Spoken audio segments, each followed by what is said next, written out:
Picture this: New York City, January 7th, 1943. A maid knocks on the door of room 3327 at the New Yorker Hotel. No answer. She opens the door and finds an old man, alone, lying in bed, dead. No family around him, no friends, no ceremony. This man had once lit up entire cities. He had dreamed of giving the world free energy.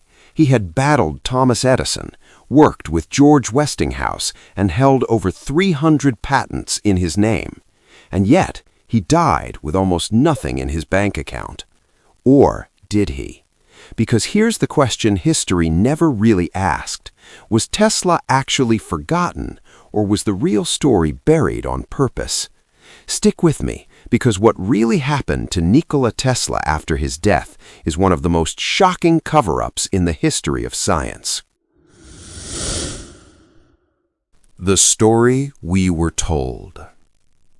Most of us grew up hearing the same tragic tale about Nikola Tesla, the genius who was robbed, the visionary who was cheated, the man who died alone, penniless, in a dusty hotel room, while his enemy, Thomas Edison, got all the credit and all the glory.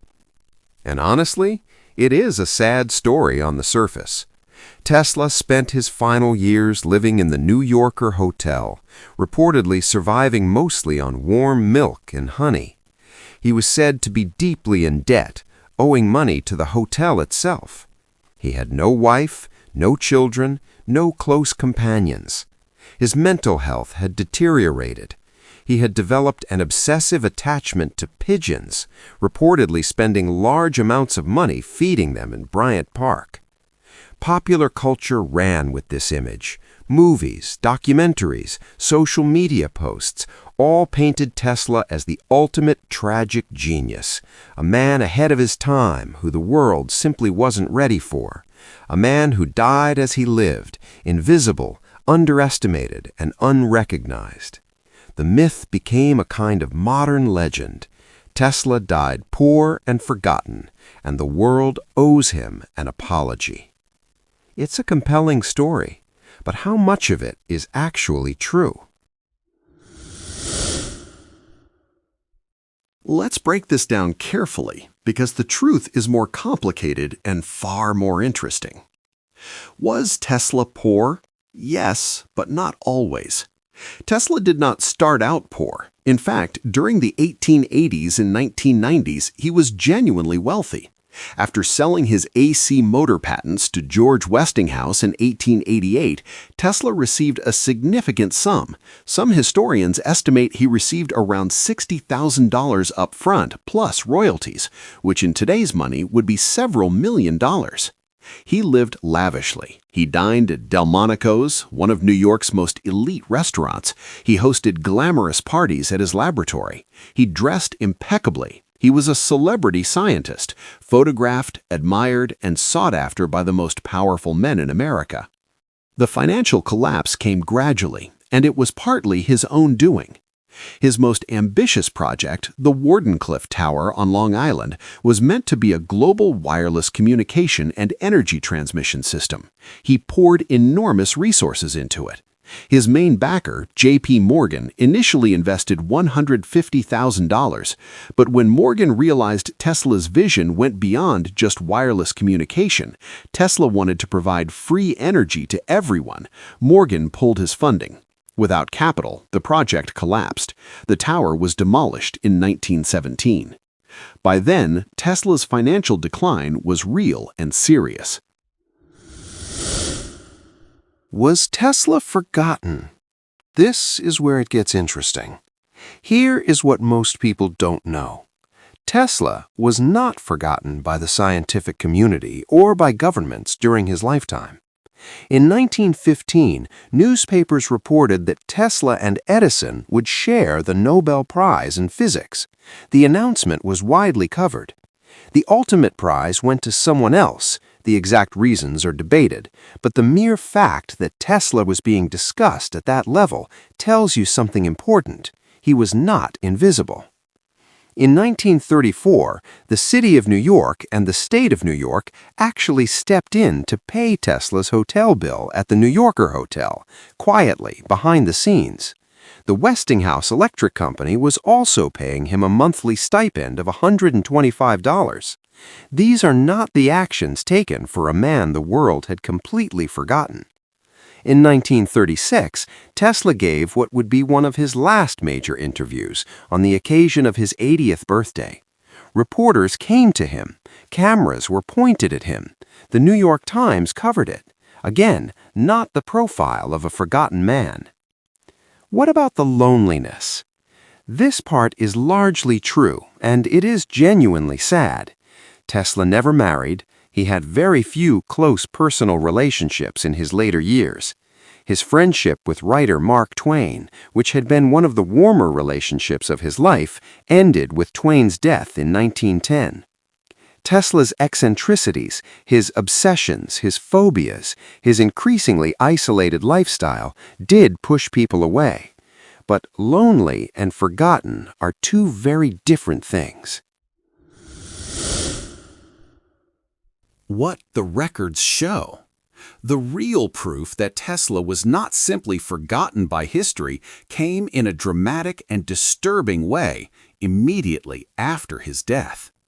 On the morning of January 8, 1943, just hours after Tesla's body was discovered, agents from the Office of Alien Property swooped in to room 3327 at the New Yorker Hotel and seized all of his belongings, his papers, his notebooks, his personal documents, his models and designs, everything. Now, why would the U.S. government move that fast? Why would federal agents rush to confiscate the papers of a forgotten old man the very morning after he died? The FBI was also involved. Declassified FBI files, now available through the Freedom of Information Act, confirm that J. Edgar Hoover himself took personal interest in Tesla's files. The documents were classified. For years, Tesla's family and colleagues were denied access.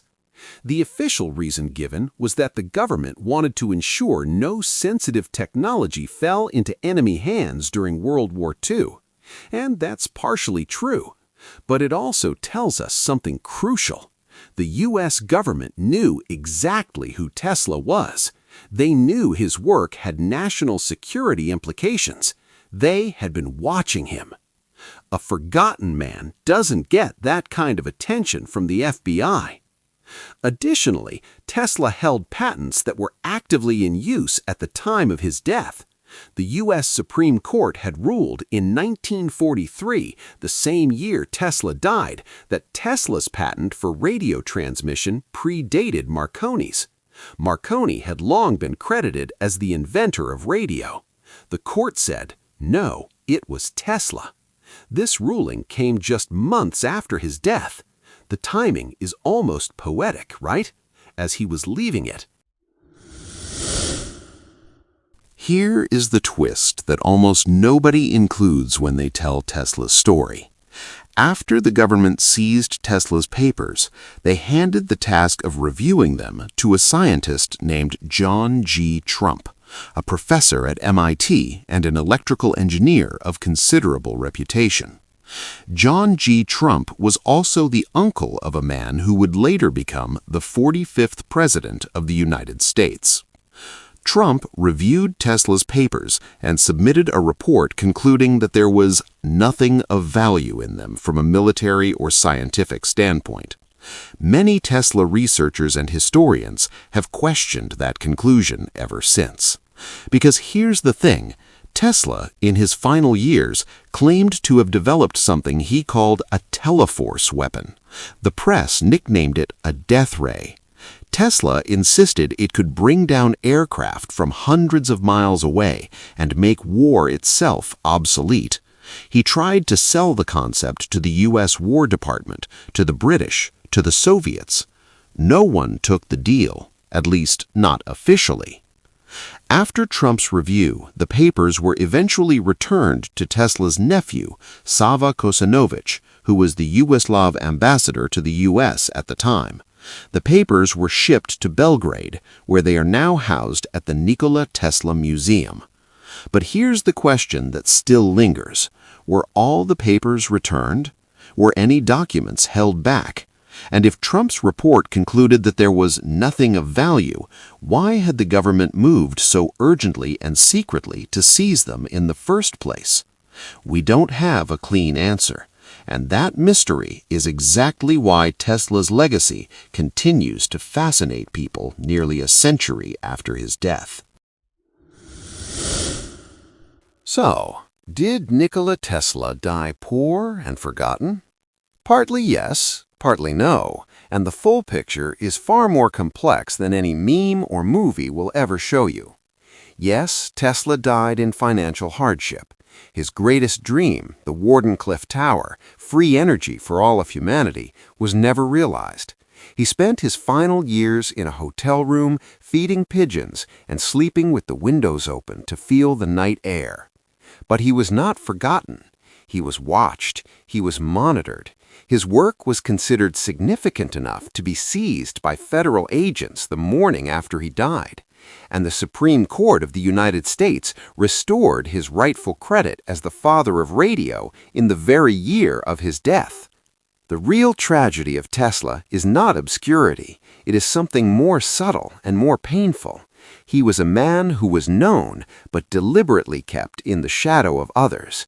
A man whose work was used, whose ideas were absorbed, but whose name was systematically pushed to the margins during his lifetime. History is only now correcting that. And perhaps that's the real lesson here. The people who change the world are not always the ones who get the credit. Power and money write the first draft of history, but the truth has a way of coming back. Tesla knew that. He once said, and I'm paraphrasing, that the present is theirs, but the future belongs to him. He wasn't wrong. If this video made you see Tesla differently, or made you question another piece of history you thought you understood, that's exactly what this channel is for. Hit subscribe, leave a comment below with a historical myth you want us to debunk next, and we'll see you in the next one.